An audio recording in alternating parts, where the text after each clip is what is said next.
தொடக்க நூல் புத்தகத்தில் 2ஆம் அதிகாரம் 18ஆம் வசனத்தில் ஆண்டவர் இப்படி சொல்றார் நமக்கு, அன்பார்ந்தவர்களே, நான் உனக்கு ஒரு துணையை கொடுப்பேன், அதுவும் தகுந்த துணையை கொடுப்பேன் என்று சொல்லுகிறார்.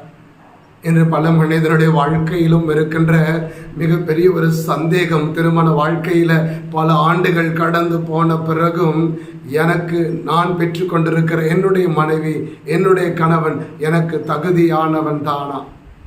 கடவுள் எதை தகுதியாக பார்க்கின்றார்? மனிதன் பார்க்கின்ற தகுதி அல்ல கடவுள் பார்ப்பது. உன்னுடைய மனைவி எவ்வளவு பணம் கொண்டு வருவா, எவன் அவ்வளோ நகை போட்டு வருவாங்க, எவ்வளவு சொத்துக்களை என்னுடைய மனைவியின் வீட்டுக்கு கொண்டு வருவா என்பதை வைத்து கொண்டு அல்ல கடவுள் உங்களுக்கான தகுதியை தீர்மானிப்பது. மாறாக கடவுள் உன் கையில் ஒப்படைத்திருக்கின்ற உன்னுடைய கணவனை மனைவியை ரட்சிக்கின்ற இயேசுவாக நீ